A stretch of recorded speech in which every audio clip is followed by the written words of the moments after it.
बाळासाहेब ठाकरे पक्षाच्या वतीने सर्व प्रिंट आणि इलेक्ट्रॉनिक माध्यमांच्या प्रतिनिधींचं मनपूर्वक स्वागत आहे। काल परवा दिवशी नाशिकमध्ये जेव्हा मी पत्रकार परिषद घेतली आणि पत्रकार परिषदेमध्ये मी काही माहिती आपल्या सगळ्यांच्या सोबत शेअर केली, तेव्हा मी असं म्हटलं होतं की एकट्या चाकणकर नाही तर केसरकरांची सुद्धा चौकशी व्हायला पाहिजे। यावर केसरकर काल एका वृत्तवाहिनीला मुलाखत देताना म्हणाले की माझ्या विरुद्ध हे सगळं कारस्थान चालू आहे। केसरकरांनी काल अशीही पुष्टी जोडली की गुवाहाटीला जाण्यासाठी आणि त्यानंतर आल्यावर मी माझ्या पक्षासाठी जे काही केलं त्यामुळे माझ्यावर तो राग होता आणि तो राग व्यक्त करण्यासाठी या पद्धतीने शिवसेना UBTचे लोक विशेषतः सुषमा अंधारे, राऊत साहेब हे सगळे माझ्यावर तुटून पडत आहेत, blah blah blah blah blah.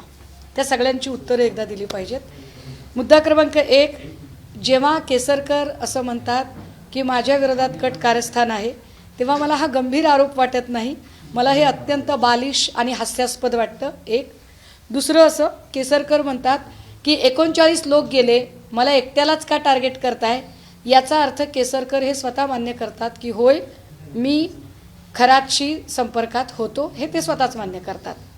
मुद्दा क्रमांक 3, जेव्हा केसरकर असं म्हणत आहेत की माझ्या विरोधात एक कारस्थान करण्याचा प्रयत्न केला जातोय कारण मी शिंदेंचा विश्वासपात्र आहे।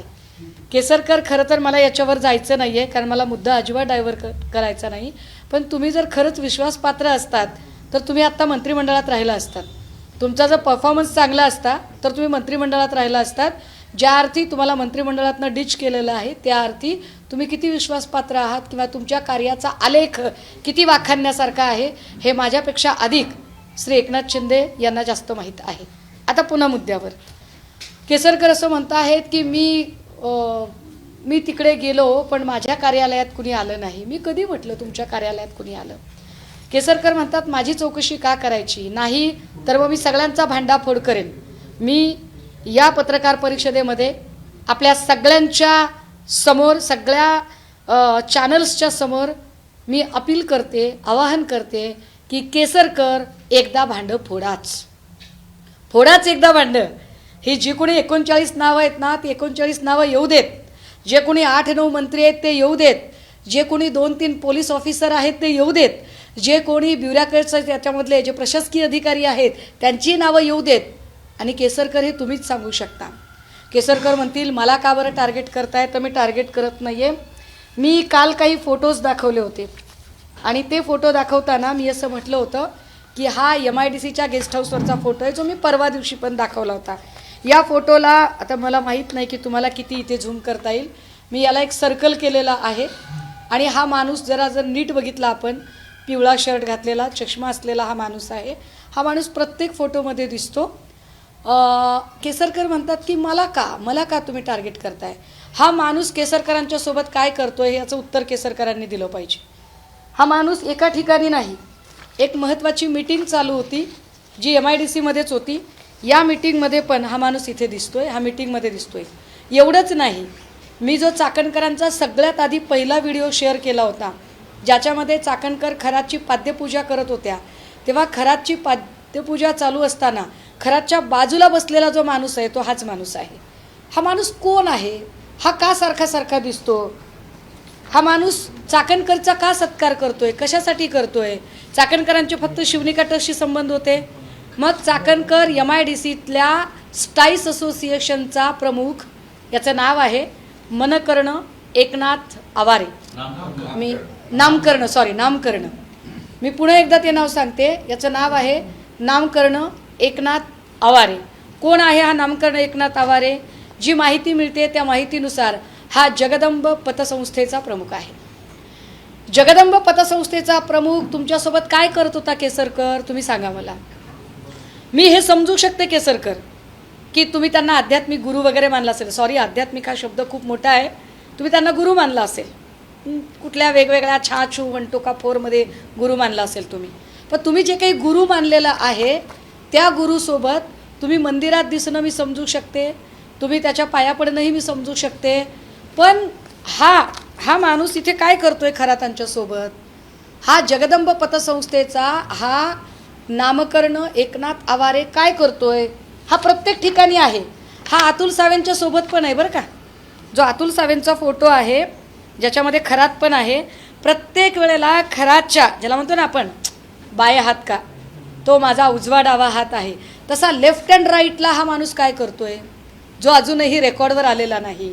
मी आजच्या पत्रकार परिषदेत मी या माणसाला रेकॉर्डवर आणते. हा नामकर्ण एकनाथ आवारे जो जगदंब पतसंस्थेचा प्रमुख आहे, जो स्टाईससोबत काम करतो. स्टाईस काय आहे तर सिन्नर MIDCमध्ये जी कर्मचारी अधिकाऱ्यांचं जे असोसिएशन आहे त्याला स्टाईस असोसिएशन असं म्हणतात. हा स्टाईस असोसिएशनशी संबंधित आहे. मी का याचं नाव पुन्हा पुन्हा काढते याचं कारण मी सांगितलं पाहिजे. जी माहिती मी काल दिवसभर परवाला इथं येऊन दिवसभर घेत होते, मला खूप लोक म्हणाले की तुम्ही मिरगावच्या फार्म हाऊसला जाणार का, हे असले स्टंटबाजी करण्यात मी इंटरेस्टेड नाही. उगाच कुठेतरी जायचं, फोटो सेशन करायचं, काहीतरी व्हिज्युअल्स करायचे, असल्या स्टंटमध्ये इंटरेस्टेड नाही. मला टू द पॉईंट काम करायला आवडतं. या नामकर्ण एकनाथ आवारेची जेव्हा माहिती घेतली, विशेषतः संगमनेरमध्ये असेल, सिन्नरमध्ये असेल, सिन्नरच्या आजूबाजूच्या वाड्या असतील तिथे असेल, जेव्हा याची माहिती घेतली तेव्हा असं लक्षात येतं, लोक दबक्या आवाजात सांगतात की अनेक बड्या नेत्यांचे, अधिकाऱ्यांचे, कर्मचाऱ्यांचे पैसे ब्लॅकचे व्हाईट करायचं काम हा जगदंब पतसंस्थेमार्फत करत होता. खरं की खोटं पोलिसांनी तपासावं, पण याला रेकॉर्डवर आणणं गरजेचं आहे. अनेक लोकांचे ब्लॅकचे पैसे व्हाईट करण्याचं काम हा माणूस करतो. हा जगदंब पतसंस्थेचा माणूस आहे. हा माणूस केसरकरांच्या सोबत काय करतोय, आणि केसरकर तुमचं कार्यक्षेत्र शालेय शिक्षण मंत्री होतं. शालेय शिक्षण मंत्र्याचं एका पतसंस्थेच्या प्रमुखासोबत काय बोलणं चाललंय, कशासाठी हा माणूस तुमच्यासोबत सारखा सारखा आहे, या माणसाला आणि खरातला घेऊन तुम्ही कुठल्या आर्थिक व्यवहाराबद्दल बोलत आहात, याचं उत्तर केसरकर तुम्ही द्यावं लागेल. तुम्ही असं उडवा उडवीची उत्तर देऊन नाही चालणार की माझ्या विरोधात कट कारस्थान.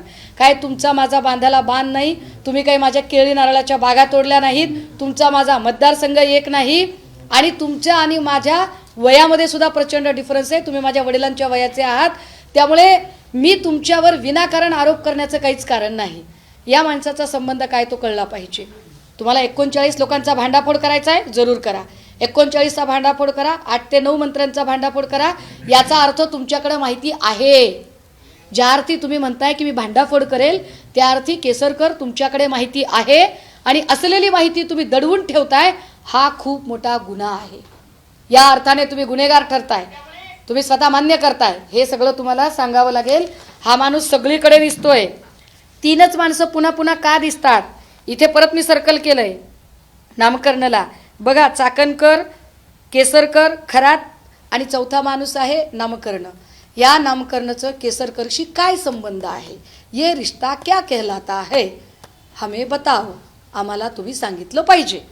हे बरं, हे बघा इथं तर एकदम पर्सनल मीटिंग चालू आहे, अतिशय पर्सनल मीटिंग आहे. या पर्सनल मीटिंगमध्ये फक्त 4च लोक दिसतात, ज्या 4 लोकांमध्ये स्पष्टपणे खरात, केसरकर, चाकणकर आणि नामकर्ण. आता नामकर्ण काय तुम्हाला काय जपमाळा सांगत असेल का, एखादा आयुर्वेदिक औषध किंवा काय ते उष्ण विष्णू सकाळ दुपार संध्याकाळ कसं घ्यायचं हे सांगत असेल का, काय सांगत असेल तुम्हाला.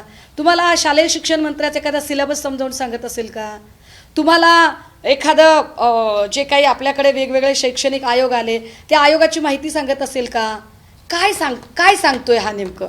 तुम्ही तिघंजण काय काळजीने याचं म्हणणं ऐकताय, कुठल्या आर्थिक व्यवहाराबद्दल तुम्ही बोलताय. Kesarkar, you should speak out. तुम्ही लोकांना वेड्यात काढू शकत नाही.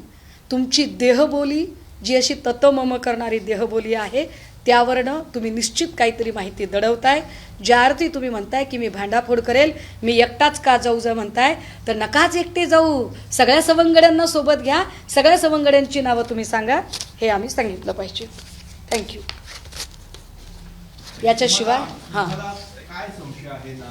मी नामकर्ण आवारेच्या बद्दलचा माझा संशय जो आहे, मी सरळ सांगितलेला आहे. जगदंब पतसंस्थेचा हा माणूस प्रमुख आहे. मी जी काही स्थानिकची माहिती घेतली त्या माहितीनुसार मला जे जाणवलं त्याच्यानुसार हा माणूस अनेक बड्या नेत्यांचे पैसे ब्लॅकचे व्हाईट करायचा. मग कुणाकुणाचं ब्लॅक व्हाईट करायचा, का त्या एका फोटोमध्ये हे 4घेच लोक का दिसतात, याची उत्तरं केसरकरांनी दिली पाहिजेत. केसरकर शालेय शिक्षण मंत्री ना, शालेय शिक्षण मंत्री काय करतो इकडे तिकडे, याचं काय काम होतं, उत्तरं मिळाली पाहिजेत. उगाच कुणीतरी माझ्या विरोधात कारस्थान करते, मग कारस्थान आम्ही बाकीच्यांच्या विरोधात का बरं करत नाही आहोत? ढिगारा लोकांची फोटो आहेत त्यांच्या विरोधात का बोलत नाही? केसरकर आम्ही तुमच्याच विरोधात का बोलतोय?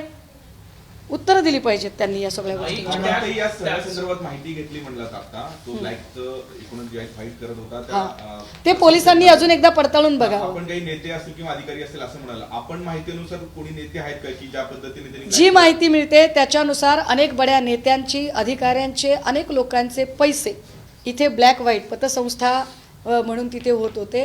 आता ते नेमके कोण त्याची डिटेल काढेन मी.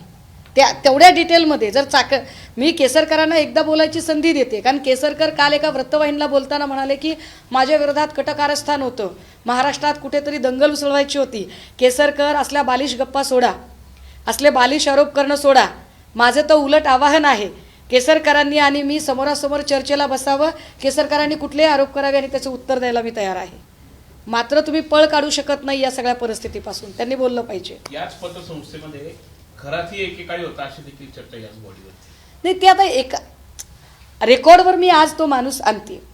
आज हा माणूस मी महाराष्ट्राला सांगते की नामकर्ण एकनाथ आवारे कोण आहे, जगदंब पतसंस्था काय आहे, या माणसाचा या सगळ्यांशी, तो चौघांचा फोटो द्या, या माणसाचा या लोकांशी नेमका काय संबंध आहे, पुन्हा पुन्हा हा माणूस का दिसतो. जर अध्यात्माशी संबंध, फक्त धर्मगुरू काय जे असेल ते, जर गुरु फक्त मानत असतील केसरकर, तर केसरकरांच्या सोबत खरात दिसला पाहिजे. हा का दिसतोय पुन्हा पुन्हा, हा काय समजावून सांगतोय नेमकं, आणि हे चौघेच सारखे सारखे फ्रेममध्ये का दिसतात, काहीतरी असेल ना. ही मी पुन्हा पुन्हा म्हणते, फक्त महिला लैंगिक शोषण एवढ्यापुरती या प्रकरणाची व्याप्ती नाही, याची व्याप्ती त्यापेक्षा अधिक एका मोठ्या आर्थिक उलाढालीशी संबंधित आहे. ती आर्थिक उलाढाल काय आहे याचं उत्तर आपल्याला केसरकर देऊ शकतात, किंवा खरात देऊ शकतात, किंवा चाकणकर देऊ शकतात. मी जसं म्हटलं तसं मी UOWला यावर बोलणार आहे, UOWला मी लिहिणार आहे. पण तरीसुद्धा काल केसरकर फार बोलत होते म्हणून त्यांना उत्तर देणं गरजेचं आहे. आणि म्हणून मी विचारते की नामकर्ण एकनाथ आवारेबद्दल आता त्यांनी बोललं पाहिजे. एसआयटीला तुम्ही पुरावे देणार याबाबत? एसआयटीकडे पुरावे देणार तुमच्याकडे? मी काल दिले ते, माझ्याकडची जी एवढी माहिती होती तेवढी सगळी मी काल SITला सुपूर्द केलेली आहे. मला ज्या ज्या लोकांबद्दल वाटत होतं ती सगळी नावं मी SITला कळवलेली आहेत. ज्या ज्या अधिकाऱ्यांबद्दल वाटत होतं अगदी डिपार्टमेंटसहित मी तीही नावं SITला दिलेली आहेत. SITकडून मला अपेक्षा आहेत की या लोकांची, म्हणजे यांना कुठलेही मंत्रिपदाचे किंवा आमदारकीचे प्रिव्हिलेज न देता या लोकांच्या चौकशा झाल्या पाहिजेत. कारण हा एक धडा गेला पाहिजे की महाराष्ट्रातल्या लेकी बाळी अत्यंत सुरक्षित आहेत, त्या सुरक्षित राहू शकतात, वावरू शकतात. यासाठी ह्या अशा पद्धतीच्या प्रवृत्तींना चाप बसला पाहिजे. हे नेमकं काय, कशासाठी हे चौघे आले होते, या फोटोचं रहस्य काय आहे ते त्यांनी सांगितलं पाहिजे एकदा. तुम्ही परवाच्या दिवशी जे मुद्दे उपस्थित केले ते मुद्द्यांना उत्तर देताना केसर ज्या पद्धतीने बोलत होते त्या बोलण्याचा रोग किंवा एकूणच निष्कर्ष ते एकटे या प्रकरणात नाहीये, आणखी लोक आहेत असा सांगण्याचा त्यांनी एकूण प्रयत्न केला असं आपल्याला वाटतं का? नाही, ते म्हणालेच ना की मी एकटा कुठे, 39 लोक होते, मलाच एकट्याला का टार्गेट करताय, आणि जर असं केलं तर मी सगळ्यांचंच भांडं फोडेन. तर मी तर फोडा म्हणते, फोडा फोडा, पटकन फोडा, दहीहंडी फोडल्यासारखं एकदा भांडं फोडूनच टाका. एकदा कळू देत की कोण कोण आहेत ते सगळे. कारण काल मी पुन्हा एक नवा फोटो बघितला, काय त्या सांगोल्याच्या दीपक आबांचा फोटो बघितला. बरं, त्याही फोटोत पुन्हा खरात दिसतात, चाकणकर दिसतात, त्याही फोटोमध्ये हा माणूस दिसतो. हे फार विशेष आहे. त्यामुळे या नामकरणाचं काय नेमकं रहस्य आहे ते कळलं पाहिजे एकदा. नामकरण आवारे हे 2023 पर्यंत शिवनिका संस्थांचे ते सरचिटणीस होते. अनेक जे खरेदी विक्रीचे व्यवहार झाले शिवनिका ट्रस्टचे त्याच्यावरती देखील त्याचं नाव आहे. दुसरीकडे ते सिन्नर सहकारी जे औद्योगिक वसाहत आहे तिथले देखील ते चेअरमन आहेत. आणि त्यांचं म्हणणं असं आहे की तुम्ही अगोदर जेव्हा आरोप केला होता त्यांचं म्हणणं असं आहे की जे कोणी मंत्री या रस्त्याने जातात तर त्यांना मी तिथे भेटायला घेऊन जात होतो आणि मग ते फोटो मी त्यांच्याबरोबर काढले. अरे वा वा वा वा. मग हे काय यांनी काय पानपोई टाकली होती, येणाऱ्या जाणाऱ्यांना पाणी पाजवत होते? पण ही चांगली गोष्ट आहे की तुम्ही एवढी अधिकची माहिती दिली की ते शिवनिका ट्रस्टवर होते, ते औद्योगिक संस्थेशी संबंधित आहेत आणि ते जगदंब संस्थेशी संबंधित आहेत. पण ते सारखे सारखे या फ्रेममध्ये दिसतात. एखादा कॅबिनेट मिनिस्टर एका माणसाला इतका निवांत वेळ देऊ शकतो का? एखादा कॅबिनेट मिनिस्टर इतका निवांत वेळ का देतोय? त्याचं कामधाम सोडून इथे वेळ का देतोय तो? औद्योगिक सहकारी संस्थेमध्ये सिन्नरच्या MIDCत येऊन का बसतो हा माणूस? केसरकरांचं असं नेमकं काय काम होतं? काय आजूबाजूला एखादी साखर शाळा उभी करायची होती, वस्ती शाळा उभी करायची होती, एखादा शैक्षणिक उपक्रम होता, नेमकं काय विषय होता? याचं उत्तर केसरकर अधिक चांगलं देऊ शकतात. बाकी नामकरणाची उत्तरं काय घ्यायची ती पोलीस ठरवतील. नाहीतरी पोलिसांनी आज माझ्या माहितीप्रमाणे आजी माजी लोकांना सगळ्या शिवनिकाच्या समन्स बजावलेलं आहे. काही केसरकर ज्यावेळेस शिर्डीला येत होते दौऱ्याला त्यावेळेस ते सातत्यानं शिवनिका संस्थांमध्ये यायचे. आम्ही सुद्धा त्यांच्या बातम्या कव्हर केलेल्या आहेत. आणि नामकरणावर यांनी असं म्हटलंय की एकूणच खरात यांचे सगळे उद्योग बघून मी 2-3 वर्षांपासून त्यांच्यापासून दूर झालोय. त्यांच्या संस्थांमधून मी राजीनामा दिलाय आणि माझ्या पतसंस्थेतून पण त्यांनी राजीनामा दिला. आमचे संबंध संपलेले आहेत. परंतु केसरकरांचा काळ हा मागच्या 3 वर्षाचा काळ आहे, हे लक्षात घ्या. केसरकरांचा काळ जर असं म्हणत असतील आवारे तर केसरकर शिक्षण मंत्री होते ते मागच्या 3 वर्षातच होते. कारण माणसं मंत्री झाल्यावरच कोट जास्त घालतात. केसरकरांच्या सोबतचा मंत्री असतानाच्या कार्यकाळातला फोटो आहे. याची सॉफ्ट कॉपी माझ्याकडे आहे. त्या सॉफ्ट कॉपीचे डिटेल्स काढले की तो फोटो किती तारखेला किती वाजता काढला हे सुद्धा टायमिंग निघतं. त्यामुळे याच्यामध्ये ते लपवाछपवी करू शकत नाहीत. त्याची उत्तरं पण मी आवारेला आत्ता प्रश्नच विचारत नाही. मी प्रश्न आत्ता केसरकरला जास्त विचारते. तुम्ही जे फोटो दाखवत आहात ते एकाच दिवशीचे म्हणा किंवा एकाच कार्यक्रमाशी संबंधित आहे का? प्रश्न विचारायचं कारण असं की आवारेंचं असं म्हणणं आहे की एका कार्यक्रमासाठी ते सिन्नरमध्ये आलेले त्यावेळेस त्यांना इन्व्हाइट केलं होतं. ते चेअरमन आहेत, तुम्ही जे संस्था सांगता ते अध्यक्ष होते, त्या मानाने त्यांना तिथे बोलवलेलं होतं असं त्यांचं म्हणणं आहे. चांगली गोष्ट आहे ना. माझा प्रश्न असा आहे, आपल्याकडे जे फोटो आहेत ते वेगवेगळ्या कार्यक्रमाचे वेगवेगळ्या दिवशीचे आहेत. ज्या पद्धतीने माझा साधा प्रश्न आहे की असा काय विषय आहे की चौघेच बोलत आहेत? याचा ते त्यांना गुरु मानत होते. केसरकर त्यांच्याकडे काहीतरी धार्मिक पूजा श्रद्धा म्हणून जात होते, हे ठीक आहे. इथे काय करत आहे हा काय समजावून सांगत आहे? कोणता प्रोजेक्ट, कोणत्या उपक्रम, कोणता फायनान्शियल डील काय आहे नेमकं? एवढा साधा प्रश्न आहे माझा. त्या प्रश्नात आणि याच्यामध्ये हे चौघेच का दिसत आहेत? शालार्थ आयडी घोटाळा मोठ्या प्रमाणात नाशिकमध्ये झाला गेल्या 10 वर्षांमध्ये. आणि त्यावेळेस त्या केसरकरांच्या माध्यमातून अनेक शालार्थ आयडी हे खरातने मंजूर करून घेतले असे बोलले जाते. अनेक शाळांच्या मान्यता, तुकड्यांच्या मान्यता या काळामध्ये ते खरातने स्वतः इंटरफेअर करून घेतले असंही बोललं जातं. बघा दादा, पण तुम्ही काय किती चांगले पत्रकार आहात तुम्ही सगळे की तुम्हीच एवढी सगळी माहिती देताय.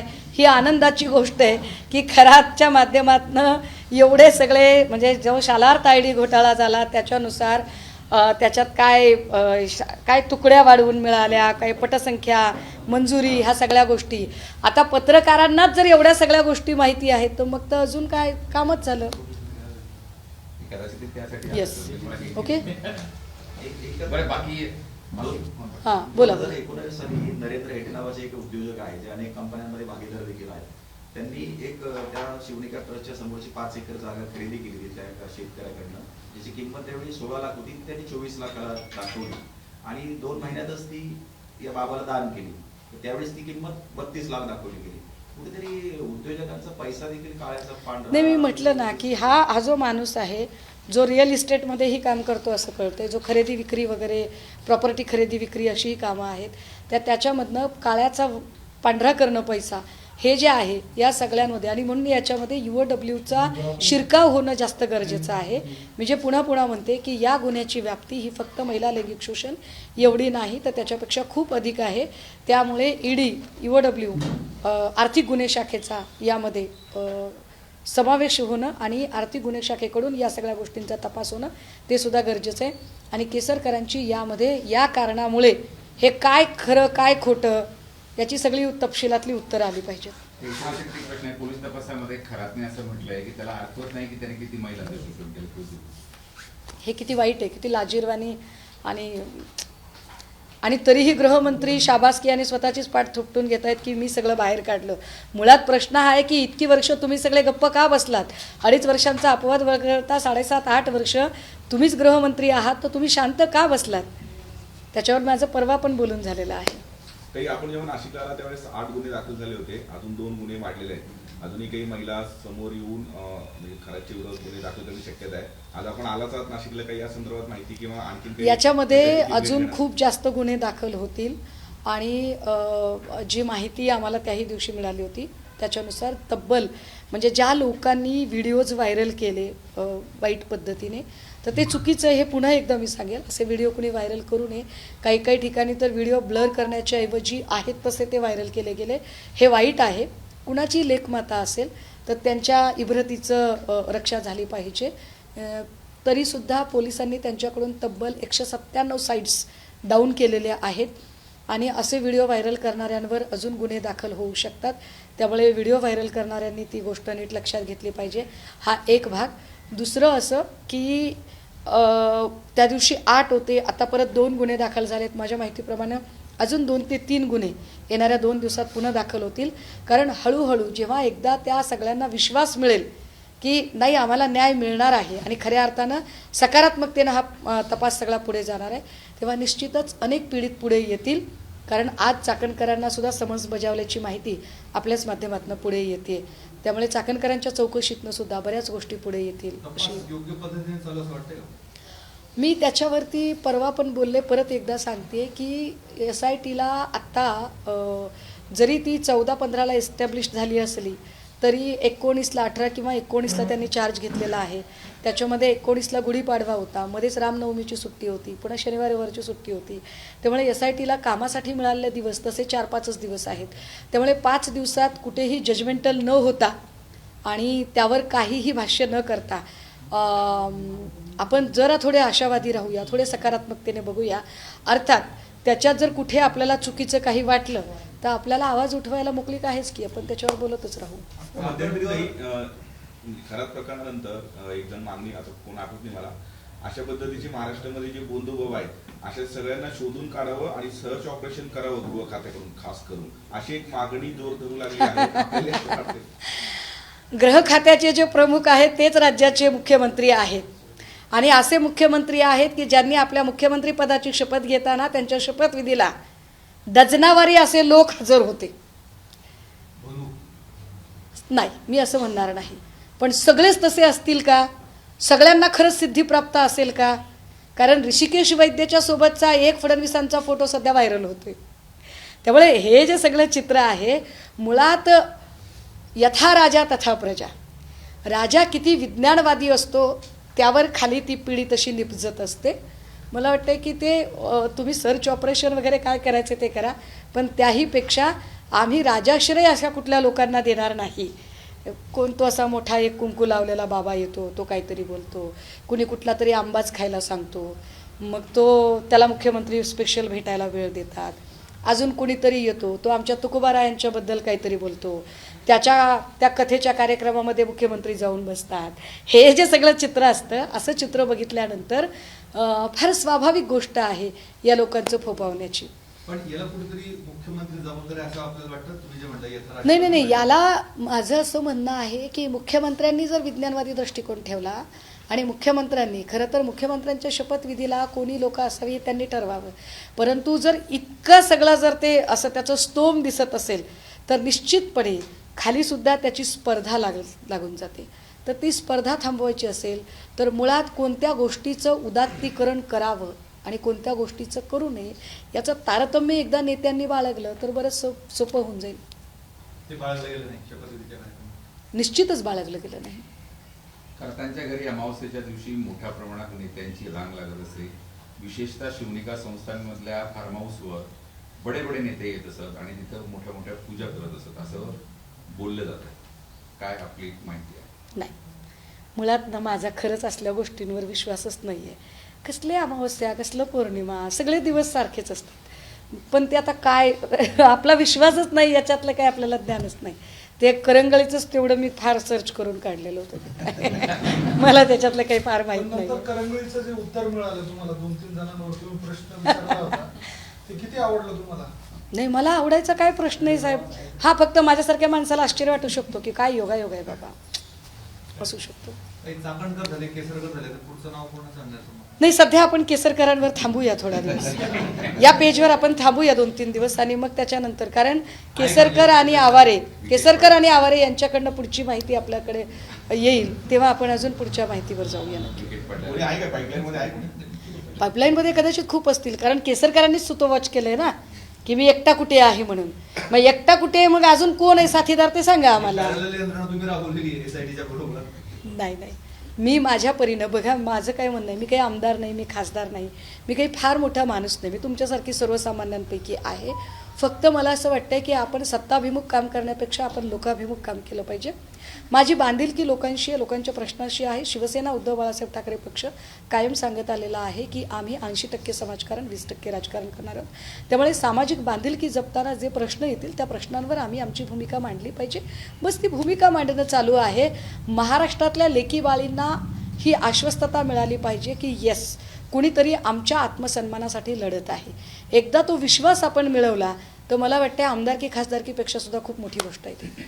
आजचं तुमचं व्याख्यान आहे अध्यात्म राजकारण, ते याच प्रकरणाशी जोडून आहे की काय योगायोग म्हणजे? तुम्ही ऐकायला या ना दादा, नवीन तुम्ही तेच म्हटलं ऐकायला या निश्चितपणे काहीतरी. कारण आता मलाही खूप दिवस झालेत व्याख्यान करून, मी आता किती वर्ष झालं मी बोलणं सोडलेलं आहे. म्हणजे इकडे बोलते तुमच्या सगळ्यांशी, परंतु एक असं लयबद्ध बोलणं माझं मी बऱ्याच दिवसांपासून थांबवलेलं आहे. त्यामुळे आज मी जे काही बोलणार आहे ते निश्चित तुम्ही ऐकायला यावं, तुम्ही सगळ्यांनी यावं. तुमच्या सगळ्यांना निमंत्रण आहे सादर. एक वेगळा प्रश्न आहे. अकोला जिल्ह्यातील एमबी मिर्झापूर येथे सिलेंडरच्या रांगेमध्ये एका वृद्धाचा मृत्यू झालेला आहे आणि तो माजी सरपंच आहे. माजी सरपंच शिरसाट यांचा काल ते रांगेमध्ये होते. त्यांना उष्माघाताचा त्रास झाला, चक्कर आहे आणि ते चक्कर येऊन पडलेले असतानाच त्यांना जेव्हा उचलायचा प्रयत्न केला तेव्हा त्यांना मृत घोषित केलं गेलं होतं. एकीकडे सिलेंडरच्या रांगा लागत आहेत. मी किती वेळची निघालेली होते, मला वाटते मला राहुल भाई यांनी फोन केला होता आणि तरीही मला यायला 3.5 ते 4 तास लागले. मला का उशीर लागला? कारण आम्ही प्रत्येक पंपावर जात होतो आणि डिझेल मागत होतो आणि डिझेलच नव्हतं. 4 पंपांवर आम्हाला डिझेल मिळालं नाही. 5व्या पंपावर आम्हाला अक्षरशः भांडाभांडी करून डिझेल घ्यावं लागलं. तर एकीकडे ही परिस्थिती आहे, पण तरीही जर सत्य स्वीकारायचंच नसेल भाजपला आणि हमीच कैसे चाणक्य हे सांगायचं असेल तर काय बोलायचं त्यांना की अरे किती गॅसची किल्लत आहे, किती डिझेलची किल्लत आहे, कशा पद्धतीने ही टंचाई निर्माण झाली आहे आणि यावरच्या तुमच्या उपाययोजना काय. खरात प्रकरण तर चालूच राहील, पण त्यासोबतच ज्या डेली नीड्स आहेत, दैनंदिन गरजांशी संबंधित जे प्रश्न आहेत त्याची उत्तरंसुद्धा तुम्हाला विचारली गेली पाहिजेत. शिरसाटचा मृत्यू हा सरकारच्या हलगर्जीपणाचा बळी आहे असं म्हटलं तर वावगं ठरणार नाही.